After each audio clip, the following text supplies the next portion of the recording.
You may have realized that being healthy feels different than it did in the past now that you're over 50. If you want to maximize your health potential but don't have time to read through overwhelming pages of Google links, this is the show for you. Welcome to Healthy Tips After 50. We love doing the research, finding solutions, talking to health experts, and learning what works and what doesn't. Now, your host. She spent the last 25 years dedicated to feeling her best and is here to share her best findings with you, Susan Rosen. Hello, everyone. This is your host, Susan, and I wanted to come on real quickly here and let you know that today's podcast is also a repeat, but it will be the last one. Next week, I will be back with a brand new podcast, maybe an interview, or it may just be one of my healthy tips. In the meantime, I hope you enjoy this podcast about the vitamin B12, and I will look forward to talking to all of you again next week. Today's podcast is about vitamin B12.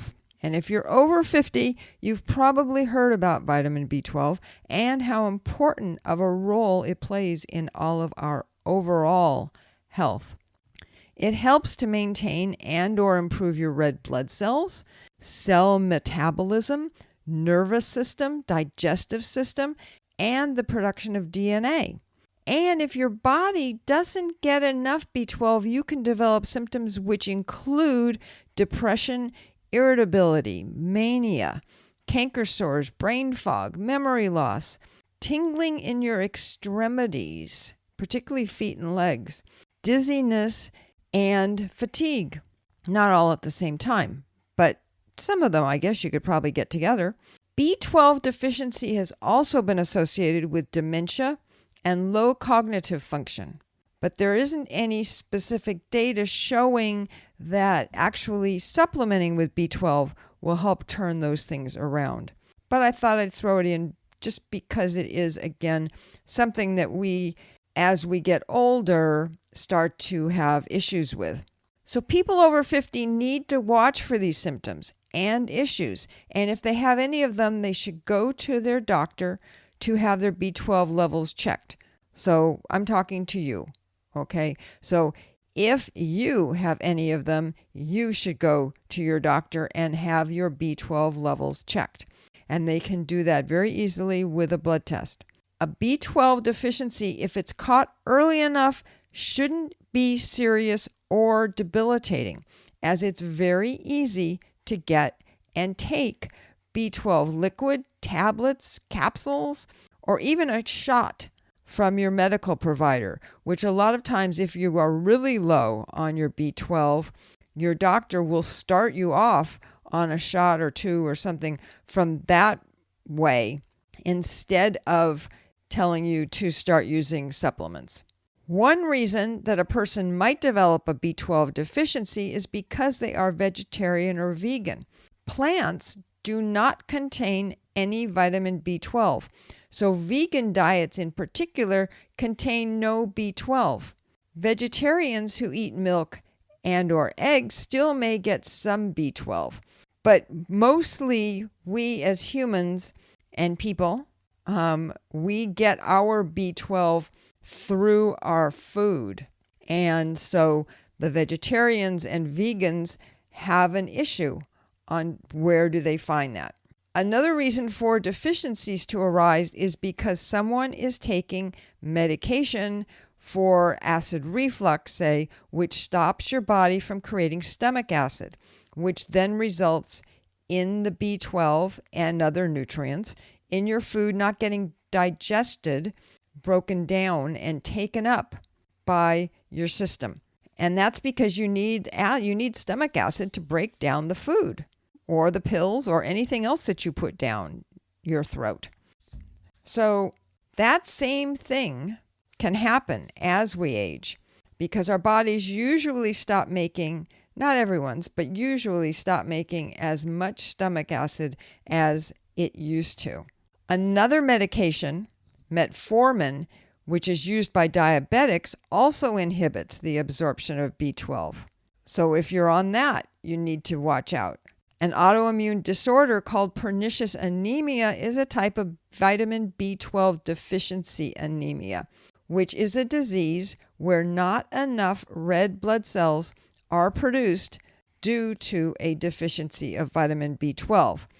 And a lack of intrinsic factor, which is a protein that's made in the stomach, can also stop the absorption of B12 in the stomach. Okay, on to other items.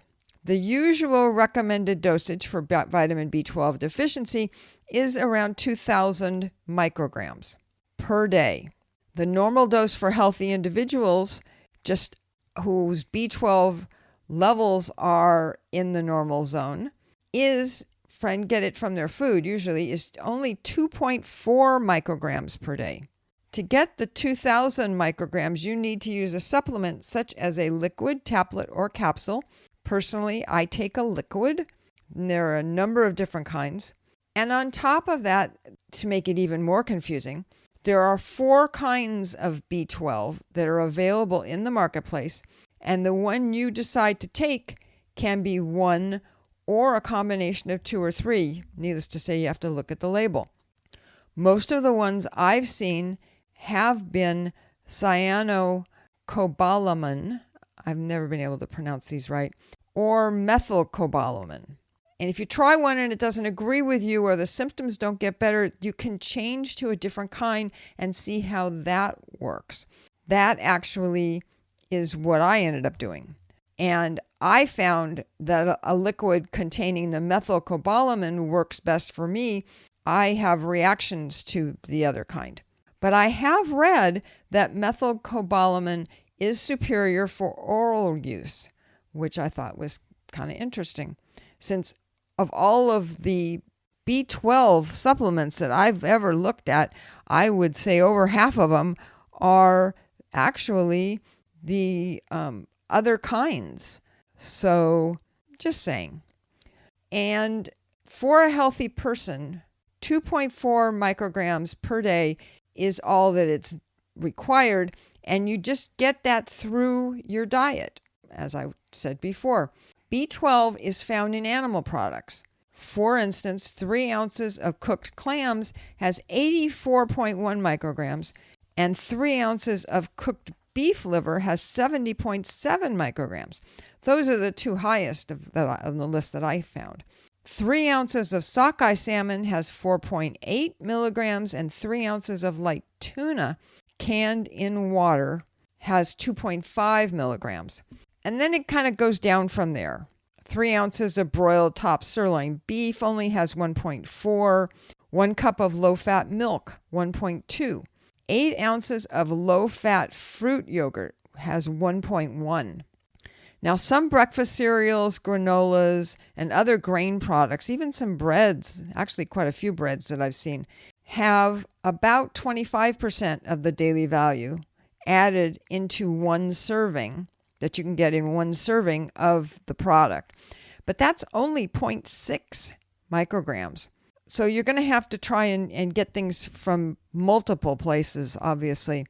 If you try to get your B12 from those kinds of sources, just make sure that you look it up and figure out how much you're getting. You can't really get too much because your body tends to take up what it needs and the rest of it comes out in your urine. So that is a good thing. Cheese, eggs, and chicken also have B12, but in much smaller amounts than beef liver or fish. Okay, a few other things to be aware of are, first off, that higher doses of B12 typically are not an issue, which is what I was just saying, because the chance of overdosing is low because your body only absorbs as much as it needs. And that's why the rest of it comes out in your urine. B12 supplements are given to women who are pregnant or breastfeeding and are vegan or vegetarian. Not that any of us over 50 women are likely to be pregnant or breastfeeding at this point, but you may have children who are looking at becoming pregnant or have become pregnant, or other relatives or friends. I don't know. It's just an interesting and good piece of information to know. Lastly, it's interesting to note that taking B12 together with vitamin C could reduce the availability of B12 in your body. For example, getting the B12 into your system, or not for example, i.e., in essence, getting the B12 into your system. To not have this interaction, it's recommended to take ascorbic acid, vitamin C, 2 or more hours after you take a B12 supplement. I'm sure that's not something that would be very difficult to do, but just remember that that is something that you need to do. Vitamin C as ascorbic acid seems to have that effect with most other vitamins, so it might be smart to take it by itself a couple of hours after you take all your other vitamins. And also be aware of any multivitamins you take that have ascorbic acid in them to see if it may be negating some of the other vitamins in the mix. Okay, I know that's a lot of varied information, but the bottom line is that B12 is probably a good thing to look at eating more foods with it and or supplementing in your diet, particularly as you get older, especially if you have an issue with lack of stomach acid normally, or because of taking an acid reducer or proton pump inhibitor like Prilosec, Prevacid, or aminosalicylic acid, which is used to treat TB, or something like any of those. So that's it for today's show. And I hope you all heard something you didn't know before now, or got some info that validated what you had heard and were already doing. Overall, B12 is a very valuable vitamin, and if you can keep your levels up through your diet, then do it that way.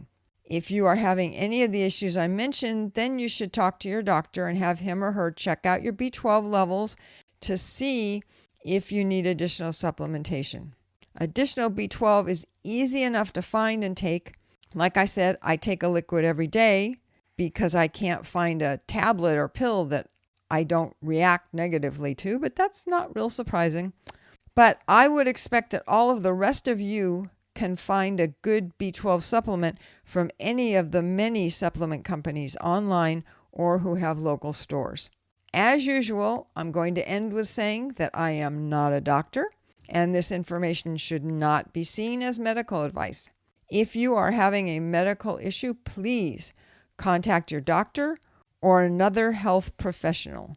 And in the meantime, I look forward to seeing you again next week when I will be posting an interview, one of the many I've been doing, and I hope you'll all look forward to that.